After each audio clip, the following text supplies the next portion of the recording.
Welcome everyone to another edition of Moya Talks. We have a very special guest today, acquainted with a lot of Moya folks. We have Pablo Güiraldes with us. He's an architect, professor, and urban designer with over 35 years of experience in urban design and development, participatory planning, and sustainable urbanism and architecture. Pablo is a firm believer that urban revitalization and preservation go hand in hand and is passionate about weaving together the pieces of urban fabric that make every city unique while prioritizing spatial quality. He received his master's degree in architecture from the University of Maryland and spent several years in the DMV region, working for different firms and teaching at the university. He got back to Argentina. He served as the National Director of Argentina's Secretariat of Housing and Urban Development and was the General Director of Urban Regeneration of the City of Buenos Aires. He has led public agencies and teams responsible for legislation programs, projects in the field such as urban development, technology, sustainability, urban regeneration, and historic preservation. He has also taught in several Latin American universities in Europe and the United States. Thank you very much, Pablo, for accepting the invitation. We're really glad to have you. It's a pleasure to meet with you again. With some of you old friends. Pablo, what was it that attracted you to architecture in the first place? It's interesting because originally I wanted to design cars. So I didn't know where to go, and then joined architectural school where I will learn how to draw and design, and maybe that will lead me somewhere close to that. I didn't know. So architecture grew into me during school, basically, and especially at the 5th year, I had a very inspiring professor, Alfonso Corona Martinez, and he was a great theoretician and historian, and he was my mentor. So with him, I really learned to love everything about architecture. So I think that's the day I can say I started loving it completely. And then, well, just practicing and teaching and continuous learning has led me to understand more aspects. And I know what I don't know mostly these days, more than anything. You spent a good time in the DMV region teaching and working in Maryland and in DC. What effect do you think you had on a generation of architects and urban planners in the region? It's interesting, the question. I think I was mostly in terms of younger people. Yes, I taught in Maryland for 4 years, studio, and then urban design studio with Matthew Bell. I think there's a lot of practitioners in the area who were my students. So I think, and obviously we had a very strong agreement on the new urban paradigm, compact city, sustainability, pedestrian-oriented cities, and that practice was growing in America and in the area at that time. So the challenges were how to adapt those concepts to cities that had grown with big suburbs and shopping malls, etc. So I was a participant mostly by teaching and by integrating design teams. And obviously there were younger people involved in those teams. I think if anything, I led by example, because the challenge was to design, not just theory was something that we had as a background, but then you have to show that your ideas, you had to meet with developers and you had to meet with the people and the city officials. I think the challenge was to prove that worked and it could be implemented. So if I have an influence, is the people I work with, and some projects that maybe people are seeing now and work and are an example of what could be done then. I think the city, the area, the DMV has grown into a very interesting place to practice architecture and urban design, and the sophistication and quality of the design of the projects in the recent years has improved. So I think I was part of the starting of that in the early 2000s. And on the other round, what are the main lessons that you learned during your time there? Well, the same. I think I learned to turn my ideas and my intention, because I came to America very frustrated with the way cities were growing. I really hated the car-oriented cities. I still do. And I saw that in Argentina, this same thing about gated communities and shopping malls and everything suburban was growing, influenced by what was going on in America. And I came here to America to see how it could be improved, because I had been following the practice and the writings of the new urban practitioners. So I wanted to see firsthand how it worked. And it was very challenging to see that it was not so self-evident, that you had to really go to every meeting and to every design presentation with arguments, but also with good products, real estate products, the business, the people had to make money with your design, and you had to put it there in time and in good form. I think I learned mostly that, and really to be a part of the whole process. And I loved it, and I tried to pass it to the people who were working with me, just be there. And I think one thing that I really learned is that my drawings, my sketches, and my conceptual drawings were very useful in the first moments of the design process. In Argentina, I didn't have the opportunity to use that skill. What's the difference? Why didn't you have the chance to do it? Well, because I hadn't practiced in Argentina at the scale I got to practice in America. In Argentina, I was doing single-family houses mostly before I left, and a couple of very, very small and not really the urban design project that didn't flesh out. So in America, I did 1 year of the graduate program, and 1 year later I was working in one of the largest firms in the area and doing big urban design projects. And I had to find my place, because I was 40 years old, but I was working with 22-year-old young people who were working side by side with me. So I had to have some extra skill that I could show. And then I realized that sketching, conceptual sketching, was very useful at the first stages of design. Then obviously you have to go through all the other. I learned AutoCAD because I thought it was the only thing you could design, and I learned that they didn't use AutoCAD in the first in conceptual design. They didn't use AutoCAD. You had to draw by hand. So I learned by just going through the motions. It was very, very interesting, very frustrating at times, but I think I really grew as a professional that way. Thank you. Let's talk about participatory planning. How is participatory planning different in itself? It may seem like an obvious question. And how is it being implemented? Participatory planning is different. Well, let's say in some way, all designs are participatory. The only difference in participatory planning, as you describe it, is that every stakeholder gets involved with the project at the beginning of it, and you participate in design sessions of different shapes that you have to respond to people's input and demands in real time with the design and the numbers and everything. So you have to really the exchange is very fast and very enriching. The challenge is I really have to be ready to have all your design tools and your facilitation tools, so that you respond you have the typical setup of a participatory planning is a charrette. And I learned about charrettes with the University of Miami, the team that came to Buenos Aires in 1994, and Fede and Chris were part of the team there.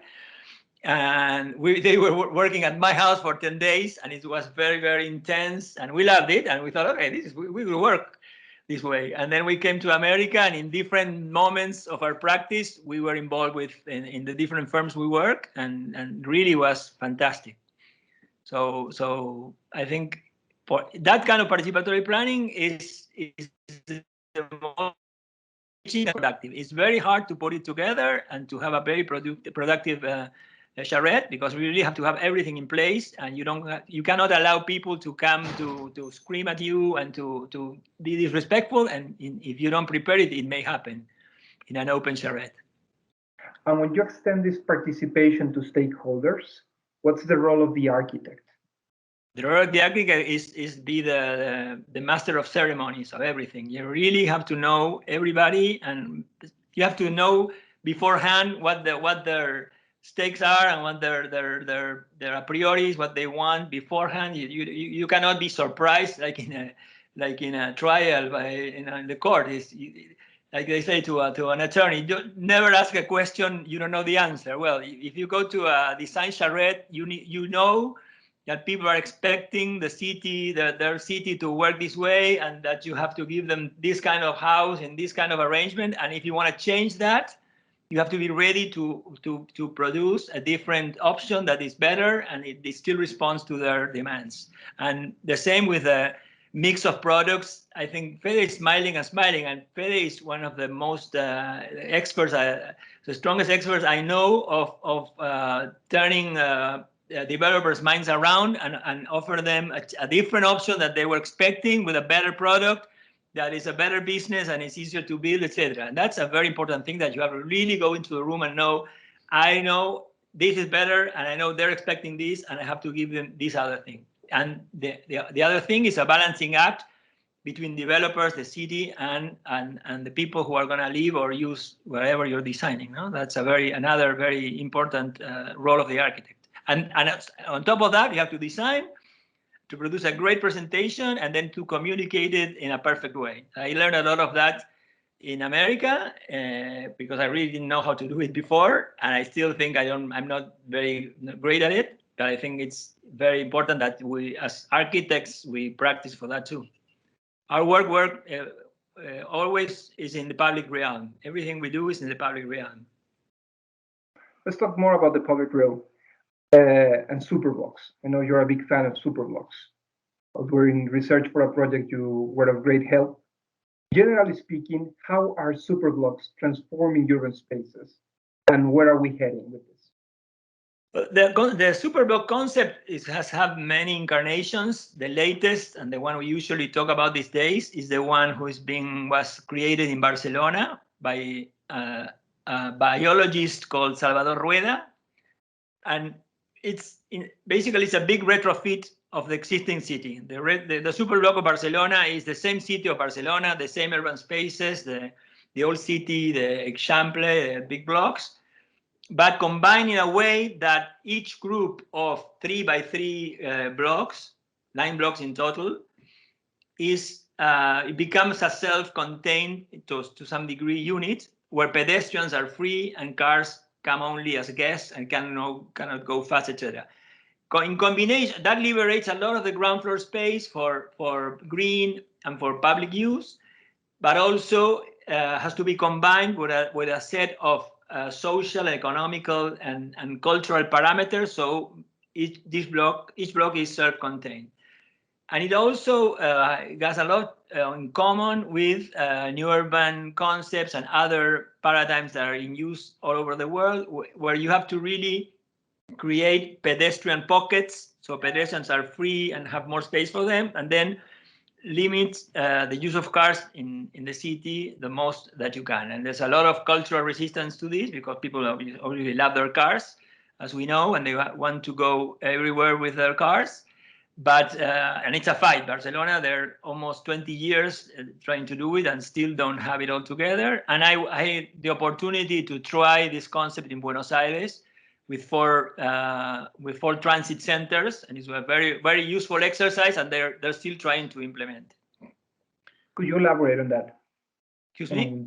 Could you elaborate on those projects in Argentina? Yeah, we had done some urban regeneration projects around main train stations like Once, Constitución, and then the court, like the Supreme Court building with the public space around them and another transit hub. So what the Barcelona team did is to study the whole city, the setup, because the basic concept of the Superblock is every 3 to 4 blocks you have a main road where you have cars, and especially public transit is where that goes. And then you have to liberate whatever is between those 3 blocks. But then every 10 or 15 blocks, you have sub-centers in the city, and you have to make sure that all kinds of means of transportation are accessed by pedestrians in those places, and the whole range of land uses around them provide for education, retail, services, health, etc. So all the means and needs of people in the city are served in different in proportions. What Salvador Rueda says about the Superblock is a matter of proportions. It's like you're cooking a paella and you have too much salt and you can eat it, and you have too low salt, it doesn't have any taste. So what he's trying to do with the Superblocks is to combine land uses and means of mobility, so the city is more equitable all across. And it's, again, very challenging, and it takes a lot of hours of work and discussion and planning, because you have to recombine how buses run, how the metro runs, how bikes run, how pedestrians run, so they all can use the portion of the city that they're supposed to use. Excellent. What other methods, what other projects are there to retake urban centers from cars? Well, mostly I think it's a worldwide campaign, and it's part of the sustainability goals and development goals of the UN Habitat that took place in Quito in 2016. We know that the carbon footprint has to be taken down, that cars occupy too much space, are dangerous, they have all these really negative characteristics. So the world agrees on that, but then on a particular basis, people and cities and communities haven't learned that lesson, or they still think this is a better option for their way of life. So I think it's an everyday fight, and you have to fight it everywhere and way you can. I don't know exactly the next steps. I think because we want to have it to replace most of the petrol-based cars with electric cars or some other kind of vehicle, it's a great opportunity. And because of the pandemic shift in the use of public space and open space also has created a great opportunity. So I think we have this is a moment where a moment of transition that could be a tidal moment, but we have to take advantage of it. I think you're doing it in your practice in Moya, and all the firms in the US that I know that are working with cities and with the developers, and they all agree on this model. Still in America, you have to park 2 cars per apartment. So I think the challenge is how to really convince the same developers that are still asking for 1 or 2 cars per apartment to put no parking and use transit. So the challenges are specific to every culture and every place and every practice. Besides Barcelona, are there other places that you have visited, that you have been to, that impress you in the way they address modernization and preservation of cities at the same time? Well, I think from the mid-90s to the last 2 years, we saw a rebirth of cities all over the world. So I think most of the important cities in the world that you can visit are doing great in that regard. I visited Scandinavia 10 years ago with my family. I went to Copenhagen, Stockholm, Helsinki, and Oslo, and I was really, really impressed. But I also realized that impressed in every sense. I found great new developments that are totally sustainable in every regard. I remember Hammarby Sjöstad in Stockholm. I recommend you that you take a look at it if you haven't looked at it. Hammarby. It's a fully developed green neighborhood in Stockholm, 200 hectares, 20,000 inhabitants. And it's developed by the city, with developers, with every measure of sustainability you can imagine. The project is 20 years old, and it's in full operation and totally successful. And in Copenhagen, you have Sluseholmen and most of the developments on the bay that are all part of a new program for the city. So the Scandinavian cities are small, so you can really understand them in a couple of walks or taking some of the means of bikes. And the size of them helps them, and obviously the culture helps them become better sustainable cities than they are already. But for our huge Latin American cities, the challenge is quite different also. But I learned a lot in those trips. Scandinavia is where I got most impressed by the whole thing. Thank you. All right, so we're going to open the floor because I know people are eager to ask you questions, but I want to finish with one last question. I have to ask it. Were Federico and Cristina good students? Actually, they were great. Actually, they were very, they really, it was a little, it was of a balancing act. Fede worked harder and Cristina was really talented. Now they're more even, but I think if I had to characterize them at that point, they both loved architecture. We really became friends, even though I'm 10 years older or 11 years older than them. We became friends the year, and then when you have the charrette with the people of the University of Miami, they didn't sign up for the charrette, and then they showed up at one of the sessions and they loved it and they stayed, and they were with us for those 10 days at home, and they became part of our family mostly. So when I moved to America, we stayed friends, and they were in Argentina. The funny thing about them and their moving to America was when I was in America, I kept telling them, you will be very successful here, both of you. You will love it, etc., etc. And they kept telling me, no. I'm from the barrio. I love my croissants in the morning and walking around, and I know everybody. I'm never gonna move to America, etc., etc. So 20 years later, here we are. Oh my God.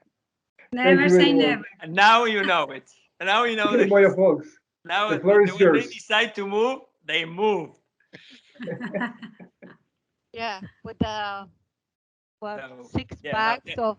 They were and still are not only great, very talented and hardworking, but are the best friends and lovely people. We are family, mostly close. We are the family that are not blood related. Yeah. Yes. So, Pablo, given Latin American disasters, like craziness and political issues and corruption, where would you start to improve sustainability in our cities? I'm Mexican, by the way. Okay, thank you. Well, I think at least in my experience in Buenos Aires, I think most of the people who work in the teams of city, sustainable agencies or urban development agencies have the knowledge and have the capacity to change things. I think politics are very hard. There's a lot of things in between the actual work and the politics. So I think giving more free hand to the actual people who are in the field and doing the work would be a great change. And also empowering communities. I think we were talking about this because we have to plan some kind of garbage collection project for a city in Patagonia, and our reflection was that at least in Buenos Aires, the people who are saving the city from a garbage disaster are the people who collect garbage from the streets every night and recycle it. So I think at the people level and at the working city officers level, we are fine and we have the knowledge. So I think if we got politics out of the way, I think we could do it. But it's very hard. So you have to find politicians who really understand that and respect it and let people work and do their jobs. Okay. And also regarding to that comment, what do you think about architects working as urban planners? Well, are we capable of doing that? It's a natural evolution, and I think if you study the history of architecture in the 20th century, architects after the Second World War, they had the world in their hands. They could do whatever they wanted, and they got away with it because the modern movement became the predominant paradigm both in the communist world and the capitalist world, or whatever you call it. And you could see the huge planning like Brazilian and urban renewal that took place all over the world. And they did such a mess and such an urban disaster over the world, that capacity, and they lost respect from the society. After Jane Jacobs and other authors who questioned that the architects were really capable of improving the city, we lost it. So now we have to share that field with actual planners who are not designers, social studies, anthropologists, political scientists, obviously ecology experts, etc. So I think it's much more landscape architects. It's much more interesting, but it's much harder to find our place. So I go back to what I was saying about participatory planning. You have, and that was taught me by Carl Dupuy, who was another great teacher in Maryland, who died last year, sadly. And he told me in the first urban development class that I took in Maryland, I said, you have to know more about what other people know than them, and you have to know what they want and how to give it to them. Or if you're not gonna give it to them, you have to know how to prepare them for the other option. I think our role is to become better at everything than everybody else. And also, as I said before, be great designers, great presenters, and great communicators. And then great implement. You have to implement it and make it work when it gets built. So you have to be there on top of everything. I think, and it's a great challenge, I guess. If you have the place and the tools to do it, it's great. Thank you, Pablo. I know Pablo by heart, so and we share the same. I mean, we work together many times here in the U.S. and Argentina. So and we think alike in terms of urban and obviously architectural design. So I don't have question for him, but I just want to say that he's a great friend of mine, and he's the family I choose, not that I get by blood. So It's been an inspiring talk. Excuse me? It's been a really deep talk. Oh, thank you.